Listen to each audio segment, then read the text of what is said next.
أفلا يتدبرون القرآن. Terutama sejarah itu selalu banyak celah untuk menjadi konflik yang kebenarannya itu nggak bisa mutlak.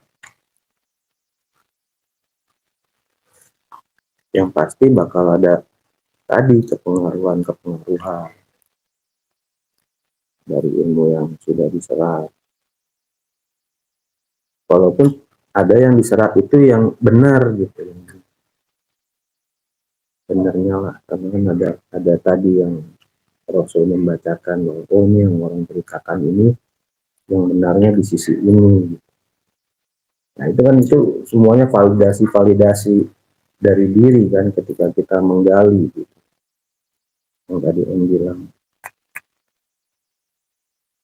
Nah itu yang versi-versi itu yang harus dikembangin itu bagi diri pribadi masing-masing. Kita suatu saat menjelaskan berhadapan dengan siapa, terus respon yang diterima seperti apa, bagaimana, nah, itu juga harus jadi bahan ini juga.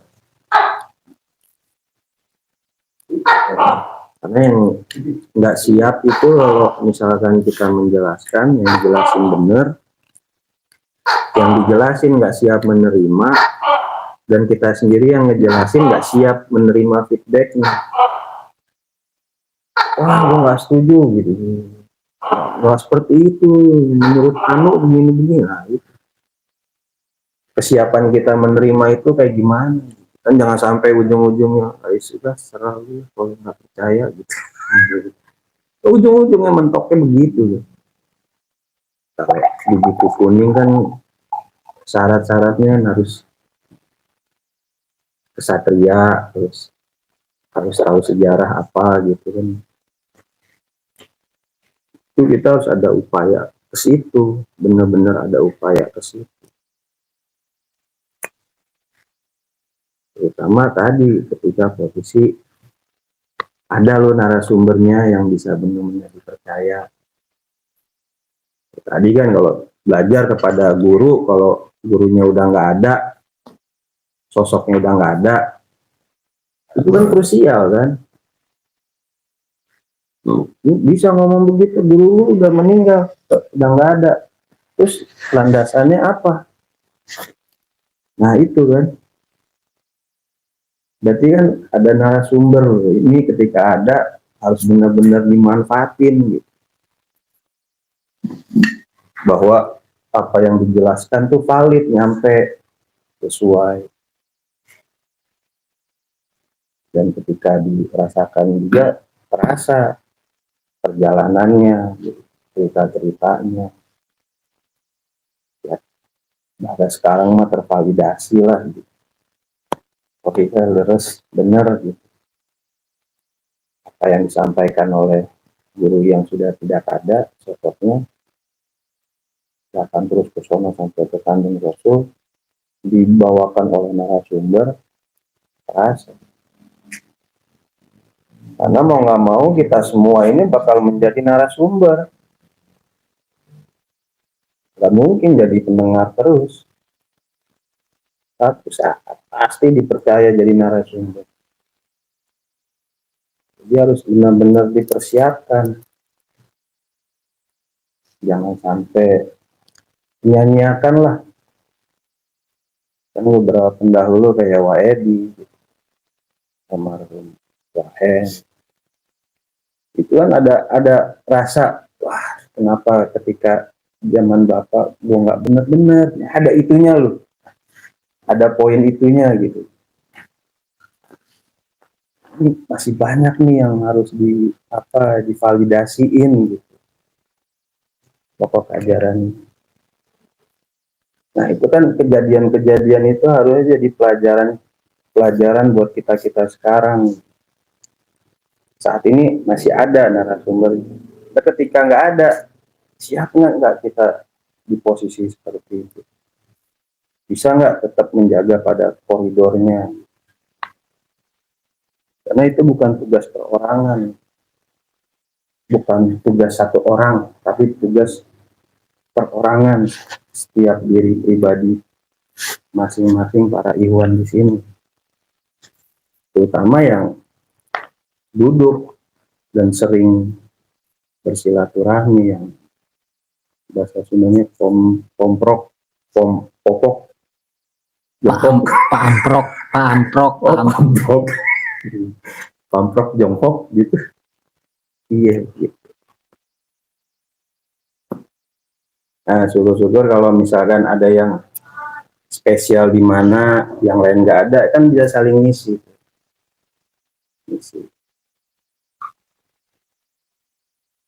Tapi syaratnya harus berpegangnya tuh dengan narasumber yang kuat. Jangan akhirnya menciptakan tadi loh, ini yang gue alami begini, yang dirasakan seperti ini. Akhirnya membuat kesimpulan sendiri, gitu ya. Tapi nggak mau memvalidasi. Nanti itu lama-lama bergeser terus. Ya mungkin ke depan selain ayat Al-Quran, mungkin buku kuning harus juga diulas juga, Om. Dengan buku kuning diulas, diperkuat sama ayat yang kita setahun ini udah dijalani. Setiap pokok-pokok ajaran itu biar kental lah gitu. Karena saya sendiri juga merasa masih adil, masih ada tawalaunya itu. Tawalaunya masih ada. Jadi apa yang disampaikan bukannya ditolak, diterima, masuk. Tapi ada yang lain yang dipegang. Nah, yang dipegang ini kan tergantung juga kan. Kita nggak tahu tingkat kejernihannya seperti apa gitu. Karena di buku kuning juga ada kalimat validasi seseorang yang sudah sampai di gerbang, maka dia tidak sepenuhnya mempunyai keyakinan lagi atau mempercayai secara utuh. Nah, itu konteks itu yang harus kita tahu tuh batasan-batasannya ya. Orang yang udah medal itu secara gambaran kasarnya yang saya tangkap, itu kita udah nggak punya kewajiban penuh percaya lagi kepada guru, tapi tanda kutip. Nanti maka itu harus dibahas. Nggak percayanya di mana, karena dia ini sudah melalui jalan itu, udah sampai ke gerbang dengan pengalaman-pengalamannya dia, penemuan-penemuannya dia, dengan segala macam rasanya. Nah, itu jangan sampai yang tadinya murni itu rasanya akhirnya jadi kepalsuan.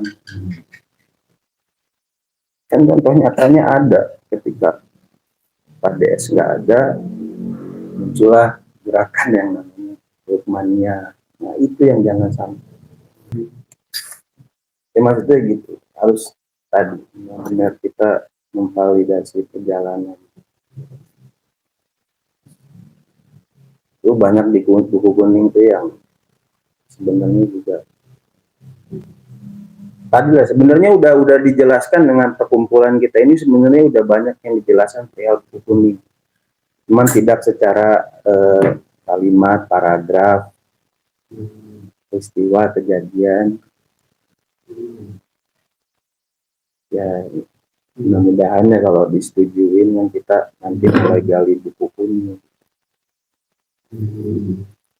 ditunjang dengan ayat, ditunjang dengan hadis. Boleh, setuju saya. Bagus itu. Pokok pertamanya itu kan ada berapa poin itu? 90 kan? Ada berapa yang tadi yang tawalau itu yang, tapi nggak saya tonjolin. Perihal tawalau itu masih saya kaji.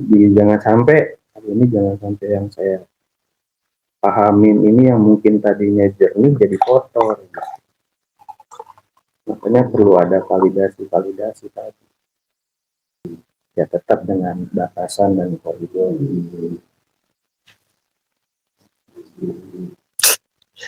Sementara lagi memvalidasi, memverifikasi, yang ngejawabnya selengean. Makin bingung. Hijrah mahjuro. Itu kan warna itu. Oh, Warna, nggak no problem. Itu tadi loh, bagian tadi yang saya bilang. Kita ngejelasin ke seseorang, siap nggak menerima feedback. Karena jangan sampai ada rasa bahwa ketika kita menjelaskan nantinya kita yang merasa paling benar. Gitu. Sedangkan kita nggak mengetahui kapasitas yang sedang dijelasin itu di mana. Nah, itu yang harus benar-benar lah. Kan dituntut ketelitian berdasarkan pengamatan dan informasi. Kadang saya juga hati-hati kan menjelaskan perihal segala sesuatu, hati-hati banget.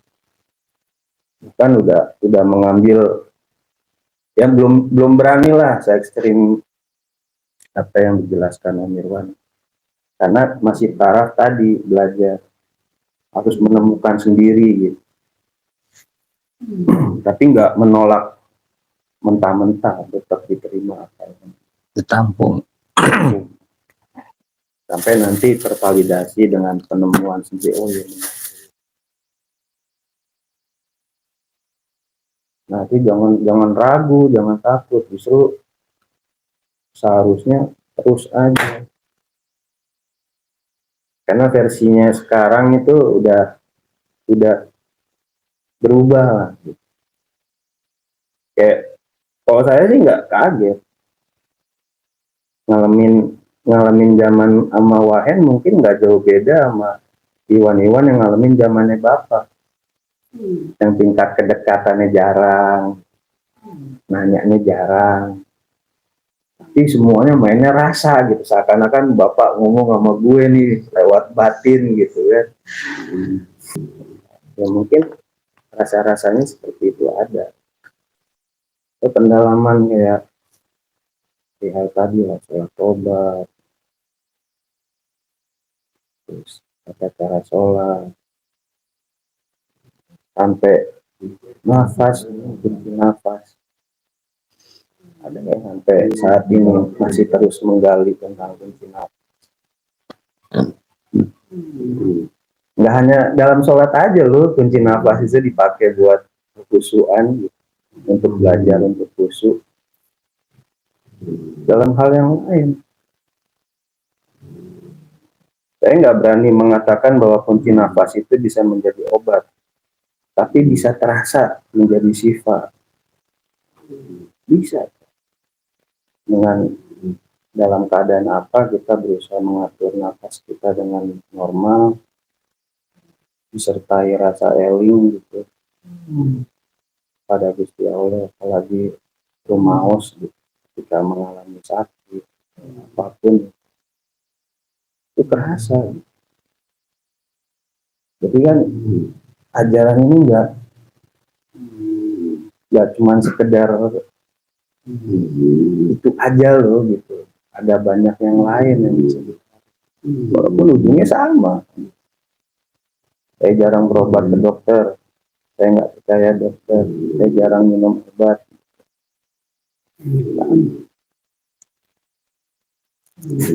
Walaupun tetap kita menyadari kondisi badan sendiri, kan menyadari bagian dari menyadari kondisi badan, kondisi sel tubuh kita, anggota tubuh kita, itu bagian dari mengkaji diri juga. Kayak Om Ir gitu, punya alergi sama nyamuk, nggak bisa disamakan sama saya masih kuat. Tapi ada kalanya juga saya nggak kuat sama nyamuk. Ada kalanya bener-bener kuat, walaupun 10 nyamuk berjejer gitu. Bahasanya kemarin mah kayak Kang Cecep pasrahkeun atuh nyamuk. Nah itu loh yang jangan sampai tadi pengalamannya dia seakan-akan benar sama dia sehingga orang lain disalahkan. Kita harus mengkaji tuh, oh iya, keadaan tubuh saya seperti ini, keadaan tubuh dia seperti itu, ya memang nggak bisa disamakan. Tapi bukan berarti dia nggak benar. Suatu saat kita juga gitu. Ada orang yang alergi kuat tanpa harus minum obat, selesai.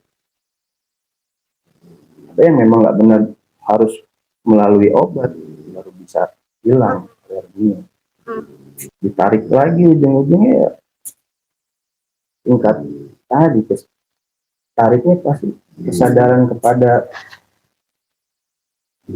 Diri. terus pemasrahan kepada Gusti Allah. Nah itu yang kadang saya menjelaskannya susah gitu. Kalau dibilang pemasrahan kepada Gusti Allah juga nggak segampang itu. Dengan kita mengetahui irodatnya Gusti Allah itu seperti apa. Ya mudah-mudahan sih harus mulai agresif lagi. Kayak awal-awal mulai kita melaksanakan tirakat itu luar biasa agresifnya. Tapi saya mengamatin diri saya dari awal mulai sampai sekarang itu udah kayak sirotol mustaqim, menanjak tuh gitu ya Mas. Ada masa di bawah gitu kayaknya, aduh males banget. Tirakat Quran ada rasa gitu. Nah itu yang dapat ayat inget-inget, apalagi nggak ngeluarin ayat.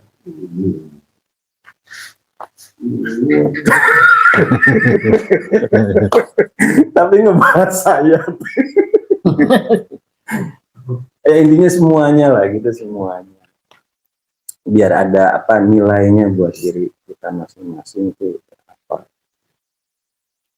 Ada tolok bukan tolak, perhatikan, tolok bukan tolak, tolok ukur. Kalau mau tahu artinya tolok tanya Orang sudah tahu itu tolok. Kalau versinya saya agak nyelam ya, tolok tuh gini. Gue tolok loh.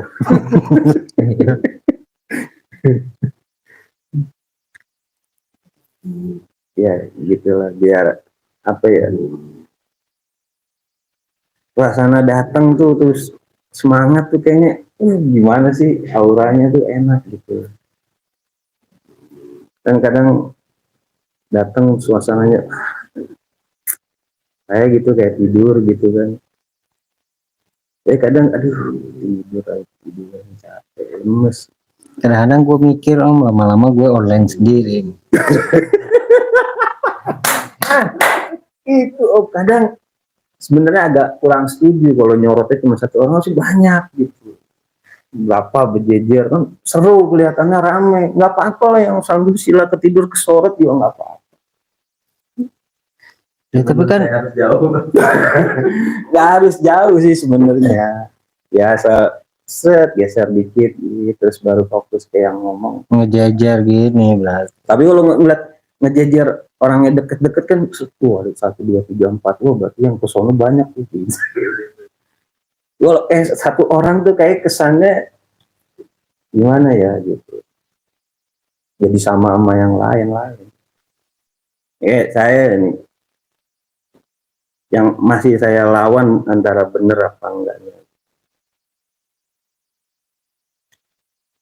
Saya masih beranggapan kalau segala sesuatunya itu ada penyebabnya, dan penimbul konflik itu pasti nggak jauh dari sebab akibat,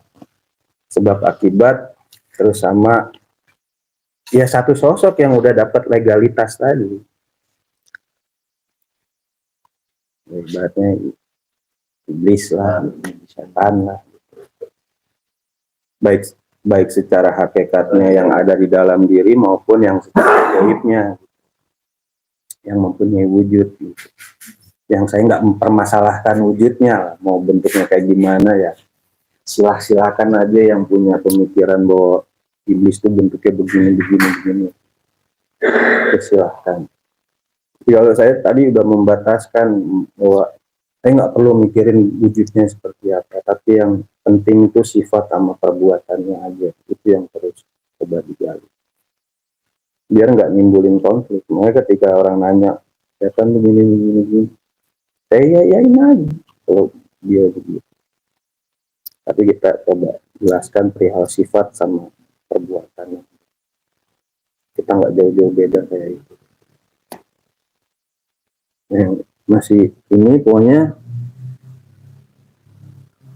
awalnya itu yang namanya ada berhala timbul patung, yaitu kerjaannya si iblis.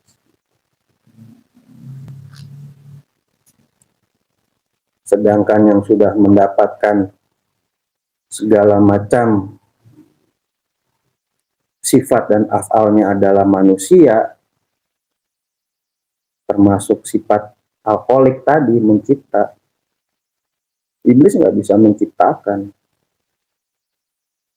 Makanya yang dia goda manusia. Entah di zaman Nabi siapalah, itu yang saya lemahnya kan.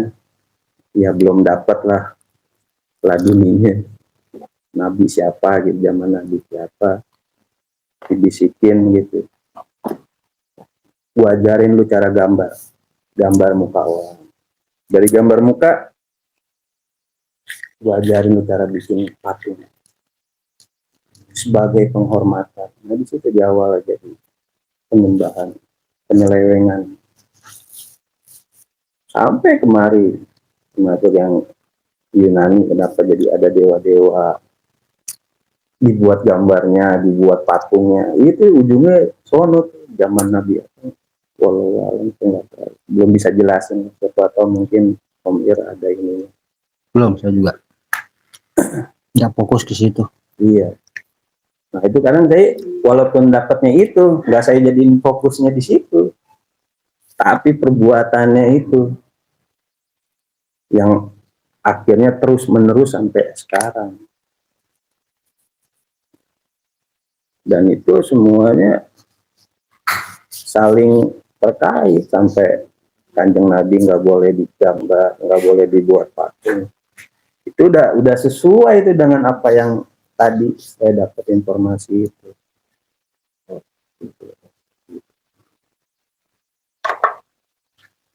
Ya, tapi itu masih galian diri sendiri lah gitu. Yang tidak bisa dijadikan konsumsi umum gitu. Ya kecuali di sini.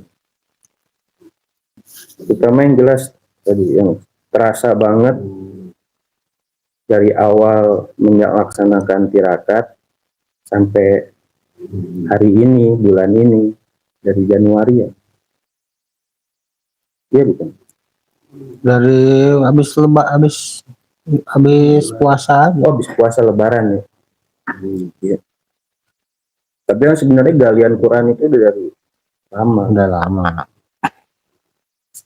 Itu tahun ini benar-benar seakan-akan ketemunya Quran terus. Yang saya alamin ya. Ya contohnya kayak sederhananya setiap kali sholat Jumat pasti nggak jauh pembahasannya itu tentang Quran. Walaupun dulu-dulunya seperti itu gitu, tapi kayak kok jadi kerasa lebih nyangkut. kental gitu. Ya kalau bahasa umumnya dominan gitu. Sampai kemarin tadi itu sholat Jumat.